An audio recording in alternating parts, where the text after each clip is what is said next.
This is going to be a simple guide for F256K2 owners so that they can install and prepare a new core in their FPGA. This retro computer from Phoenix Retro Systems can hold up to 4 of these cores and keep them around in storage. You can easily switch around the active core using a pair of dip switches in the back. However, there's a method to this, and I aim to make it as simple as possible in this video. Here's my white enclosure K2 with red keycaps. Others have a black enclosure and or purple keycaps. The first step is to unscrew the 4 Torx 8 security screws in the bottom, which are underneath the 4 gel pads. I've already done so some time ago. Don't unscrew these two because they hold the cartridge socket plastic guard in place and they don't help you actually go inside. Gently open the top half of the case because you don't want to damage these 2 ribbon cables. The longer, wider one is for the keyboard keys, while the shorter, thinner one is for the K2's small LCD screen. While you could carefully remove them and put them back every time you open the case, I find it's not necessary here for what we have to do. Just slightly open the case and hold it open with the back of your hands and it'll be enough in my opinion. If you must remove them, go very slowly, use both ends on both sides, and really slowly pull away on it. As for the shorter LCD cable, you need to unlock it by gently pulling on this plastic contour first, before slowly pulling on the cable. Again, I personally don't bother to do that because every time you do, you'll add wear and tear until maybe one day these cables will cease to work. You can see that I have the very first black board PCB for my K2 released in 2024. You may have a purple board that was released a bit later.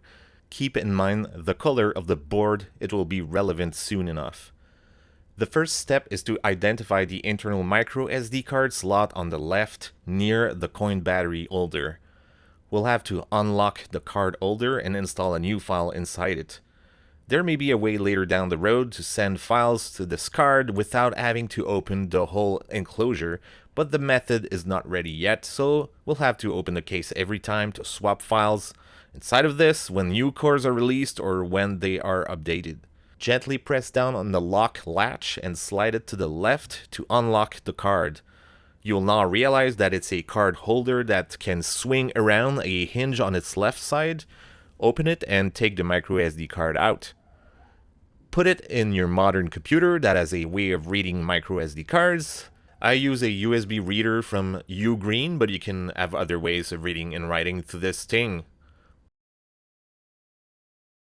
Inside, the structure is really simple. You'll find 4 folders named exactly CNTX1, CNTX2, CNTX3, and CNTX4. These are the 4 cores you can sustain on your machine in order. The files you need are in the F256 wiki in the FPGA releases page. I'll put a link below. Usually CNTX1 will hold your regular 65CO2 classic core that uses a MMU and runs at 6.29 MHz. This is the default core everyone got at the launch of this machine and makes it very compatible with the Junior, the original K, and the Junior 2. CNTX2 has been historically used for the 65C816 extended mode with a flat memory map without a MMU, again at 6.29 MHz. Not many people have used it in the past and there's an even better option now. CNTX3 has been used so far to make the FPGA express itself as a 6809 processor. It's been heavily used by the 6809 folks in the Phoenix community for years and it still is to this day.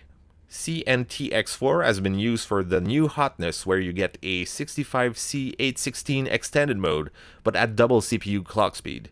It also has several new graphics features like a more colorful text layer, faster hardware line drawing, and more. This option has to be bought as an extra. Nothing forces you to follow this core map to the letter. As long as you put the right file name in the right folder, you can decide which core goes in which slot. However, there is an exact file naming scheme you must follow. The file in CNTX1 has to be named exactly cfp95600c.bin. The file in CNTX2 has to be named cfp95616e.bin. The file in CNTX3 has to be named F256K2T9.bin. And last, the file in CNTX4 has to be named Phoenix138.bin. This may change in the future, but for now, you have to respect these choices to the letter and triple check your work, otherwise the cores will not load when the SD card is back inside. Let me install the free 6809 core and CNTX3 that you can find in the wiki. I'm using the black version. And let me install the 2X core I bought in CNTX4. Let's bring back the microSD card in the card holder. It's a little tricky to get it back to the swinging caddy, but it should come down without any resistance. If you do feel some of it, then start over again. Then lock it by gently pressing on the top and slide it to the right. Double check your work to see if it holds. Close up the enclosure and then check the back of the machine. We'll start by installing the 2X core first. The dip switches in the back have 4 configurations. You can use a toothpick or a pair of fine pliers to rock those switches. This is for the default core 1. This is for core 2. This is for core 3. And finally, the one we want now, core 4, has both switches brought towards the top. Then you power up the machine. At this point, the core is loaded up and the FPGA now acts with the specific CPU aspect you gave it, but it still needs programs in the flash memory in order to boot and do something. By default, each core have their own specific pocket of 512K of flash memory. When you acquire a machine, you may only have flash programs in the first classic MMU core and nothing for the other 3. We have to change this. In order to write your flash memory, you have to head over to the firmware releases repo and get the latest release. The 2X core uses pretty much the same firmware as the original classic MMU core, at least for now. It may change in the future. You go to the releases page and pick the latest and greatest package zip. You must connect a USB-C debug cable to the debug port in the back of your K2 and the USB-A or C end to your modern computer from which you'll do the flash writing. You must find out which COM port is used on your modern machine, and I'll explain it for a Windows 11 PC since it's what I have. The easiest way is to once again make sure the K2 is powered on, the cable is plugged in, and open a command window and type mode. You'll usually see 3 COM ports listed that are related to your K2. Take note of the middle one and bring this to Phoenix mgr.ini file inside the firmware folder.